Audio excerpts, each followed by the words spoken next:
Terry and the Pirates. In company with Jude Hennick, April Kane, Burma, and Pat Ryan, Terry started for the town of Min Chow in an enclosed army truck. However, they ran into a mountain blizzard and were soon snowbound on a narrow, lonely road. Leaving the others in the truck, Pat and Terry started out for help. It was a struggle of several hours through the snowdrifts. And then as the bitter cold started to numb their hands and feet, Terry and Pat came upon a small group of houses. Terry and the Pirates is brought to you by the makers of Libby's Tomato Juice, one of Libby's 100 famous foods. I sure hope, boys and girls, that not a single one of you will take any chances on getting your Terry-scope. You know, the Terry-scope you can send for is exactly like the one Terry made in the show. Like it, only better, because it has 8 thrilling special features. You'll be mighty disappointed if you don't send for this wonderful invention. Now, what I want to impress on you tonight is just this. There are only 2 more days before this offer closes. The deadline, when the offer of the Terry-scope expires, is midnight December 6th. And December 6th, as you well know, is this Saturday, the day after tomorrow. So, kids, for your own sakes, do this right away. Immediately after the show, ask your mother to let you run over to the store and get a can of Libby's tomato juice and one of Libby's pineapple juice. To get your Terry-scope, you need those 2 labels and just 1 dime. Take the labels off the cans, and on the back of one, print your full name and address and give your age. Then enclose a 10-cent piece and mail to Terry in care of Libby's, Chicago, Illinois. Now, you know how to spell Libby's, L-I-B-B-Y-S. That's all you do. Just send in a label from Libby's pineapple juice and one from Libby's tomato juice with a dime. And this thrilling Terry-scope is yours. That is, it's yours provided the envelope with your order is postmarked by midnight Saturday, December 6th. So get going, kids. Make sure you're not disappointed. And let me give you this suggestion, too. You know, Christmas isn't so awfully far away. And probably you've got some friends you'd like mighty well to give a present to. Well, you just couldn't find a more wonderful present for them than the Terry-scope. Why, gosh, any boy or girl would be tickled pink to have a Terry-scope turn up among his Christmas presents. He'd be getting 2 brand new games and 3 kinds of secret codes and a funny, tricky picture of Big Stoop, besides a Terry-scope that lets a fellow see up over his head and around the corners and behind him. So even if you already have a Terry-scope for yourself, it might be a very good idea to send for 2 or 3 more to use as Christmas presents. Why not ask your mother how she feels about it? And if she's for the idea, be sure you remind her to get Libby's juices. For each Terry-scope you order, you'll need 1 label from Libby's tomato juice and 1 from Libby's pineapple juice and a dime. Send labels and coin with your full name, address, and age to Terry in care of Libby's, Chicago. Now, we'll shoot that Terry-scope right back to you, and will you have fun? Why, say, there never was anything to equal this grand Terry-scope. But remember, the offer's almost over. Get your order in at once to Terry in care of Libby's, Chicago, Illinois. And now, Terry and the Pirates. And now, in today's transcribed adventure, let's join Terry Lee, young American boy, and his adventurous friend Pat Ryan, as they pause a moment to take a look at the nearest and largest of a group of houses. It is still night, and the dark buildings loom up black and forbidding against the swirling snow of the mountainside. This must be the main street. I mean, there isn't any street, just these few houses straggling out along the road. Doesn't look like much of a spot, Pat. You wouldn't know anybody lived here. Well, if we can get a team of horses and a sleigh, we ought to be able to find somewhere around here. Hey, look, Terry. Let's try this first house here. Let's hope somebody's home. There ought to be on a night like this. thought I saw a light in the window. Wait. I think I hear somebody coming. Land sakes, who are you?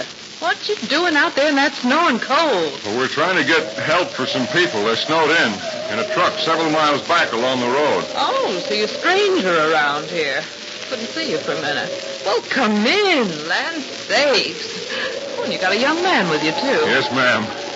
Kick the snow off your feet, Terry. We don't want to track up the carpet. Oh, now, never mind all that fussing. Come on in where it's warm. Shut the door. I want to keep the heat in. You could have come right in. We never locked the door. But being strangers, I don't suppose you knew that. No, ma'am, we didn't. We didn't expect to find anybody, but Chinese here? Well, now, of course, it's China, and these are the Kunlun Mountains, naturally. Now then, what was you saying? My, you must be almost frozen. Are you all right? Oh, yes, ma'am. I'm fine. A little numb, but I'm okay. And you say you came from a truck that got caught in the snow back along the road? Well, that's right. It's an army truck. Oh, soldiers, eh? Well, now that... No, we're not soldiers. There's two ladies in the truck, and... Well. No, was you wanting a doctor? My Milt's a doctor, but not so good that he can... Well, to tell the truth, this is the first house we saw, the nearest one, so well, you must have saw the light. Milt always has me keep a light burning just in case. Sort of lets folks know he's home in case they want him to get out. Oh, then the doctor's in. Oh, no, he's out. But you said the light in the window meant he was in. Oh, well, he isn't very far. He's just gone out to the barn. Ah, there he is now. Come in the other way. Well, don't stand there, boys. Go on over to the fireplace. Go on over and thaw out. I'll be glad to. Say, a fire in a fireplace is sure swell, isn't it, Pat? That you, Mama? What? Oh, now you boys stay right here and get warm. I'll go get you both a hot cuppa, and I'll tell Milt what's happened. Only I can't understand why people go around these mountains in a This truck. log fire's wonderful, Pat, but, gee, we can't stay here very long. We got to get back to the truck and get the others. Yeah, I know. This room, it's just like a room back in the United States. Did you notice? Yeah. This isn't a Chinese house. Got a few Chinese things around, but otherwise it's like some small bungalow in the USA. Nice and warm, too. Makes me kind of sleepy. Well, what's all this about some people snowbound in a truck? A couple of women, I'm Dr. Milton, young man. Well, my name's Pat Ryan, sir. How do? This is Terry Lee. How do you do? Our truck ran into a snowdrift several miles back and couldn't get out. We need help. Well, I should say. You certainly picked a fine night to get snowed in. But then, I suppose on any other kind of a night you wouldn't get snowed in, would you? Now, how many people did you leave back there in the truck? Well, the two women are April Kane and Burma, and an airplane pilot, Dude Hennick. Oh, the truck driver, a Chinese boy who speaks very good English. 4 altogether. Well, now, I'd be glad to hitch up my sleigh, but it's only a 2-seated cutter. Brought it with me all the way from Chicago. And besides, I got a sick horse out in the stable. I heard what you said, Milt, but why can't the young man go down to Heidi Ho's and borrow his team and sled? Well, yes, I suppose he could. Yes, he could go down to Heidi Ho's, but you know how Heidi Ho is. Well, did I hear that name right, Doctor? Heidi Ho? Yes. But it doesn't mean that. That's just the way this chap's name sounds. It's a Chinese name. Of course, if Heidi Ho takes the notion to let you borrow the horses, that's fine. But if he says no, well then... Well, why shouldn't he let us borrow a team and sled to get some people out of trouble? Well, I haven't got time to go into all of that now, lad, but Heidi Ho's a chap who used to live in Chungking. He's a pretty smart chap, too. That's right. There's a war on. Heidi was bombed out of his home and business and everything. All he saved was his horses and a few sticks of furniture. So he comes out here to live. He's downright mean at times.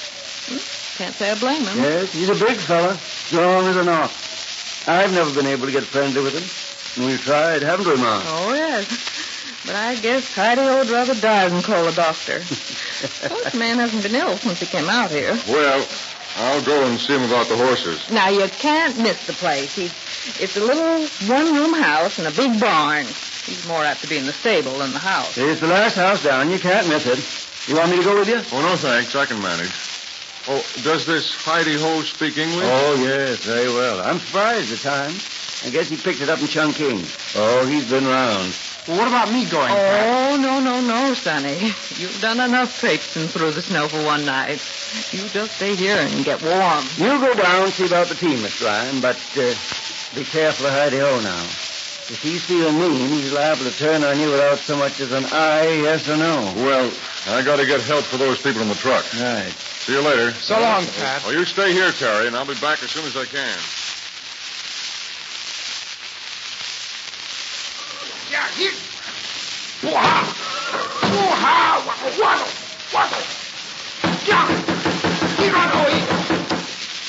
What down? Lay me. I'm looking for Heidi-Ho.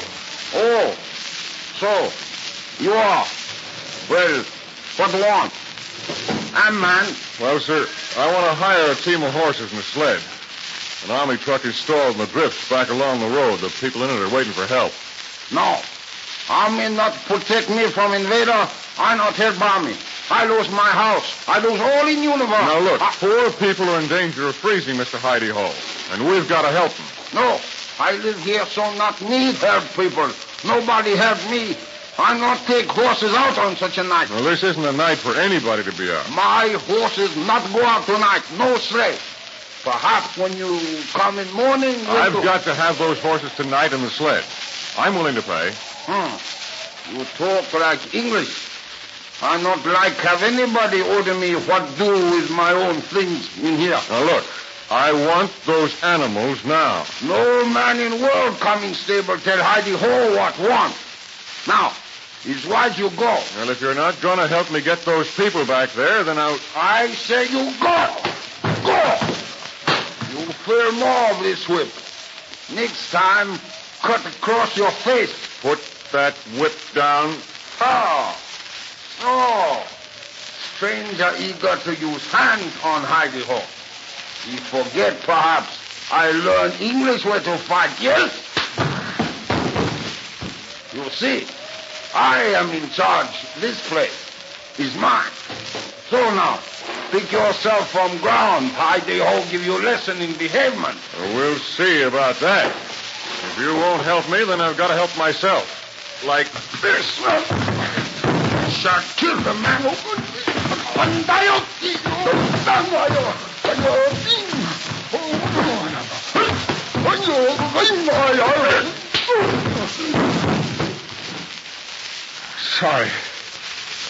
Sorry, Heidi-Ho. There's been too much Heidi-Ho going on for me to waste time. I've got to have those horses, and I've got to have them now. Yes, this battle with the ugly Heidi-Ho may mark the turning point in this other battle against the bitter cold and blizzard. But although Pat Ryan has the horses and is making ready for the trip back to the truck, we'll hear again from Heidi-Ho. In just a second, I'll explain what I mean. Now, don't forget, kids, the deadline is Saturday at midnight. Yes, unless your order for a Terryscope is postmarked before midnight, Saturday, December 6th, you're going to miss out on one of the grandest offers ever made. The offer of a real, honest-to-goodness Terryscope, just like the one that's being such a lifesaver in the show. A Terryscope that will do everything that one does and more besides, because yours has secret codes and exciting games and other special features. Now, to get it, you'll need 2 Libby's labels and a dime. The labels are from Libby's tomato juice and Libby's pineapple juice, one from each. Print your full name and address and give your age, then mail the labels with a 10-cent piece to Terry in care of Libby's, Chicago, Illinois. Now, don't take any chances, kids. Get your order in tonight if possible.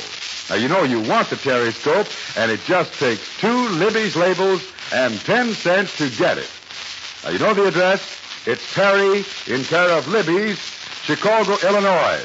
Get going. You know, sometimes a good beating will do more for a man than anything else. And tomorrow you'll be surprised at what happens the next time Pat Ryan meets Heidi-Ho. Yes, and you'll want to know what happened back at the snowbound truck. And it's all in tomorrow's transcribed adventure of Terry and the Pirates.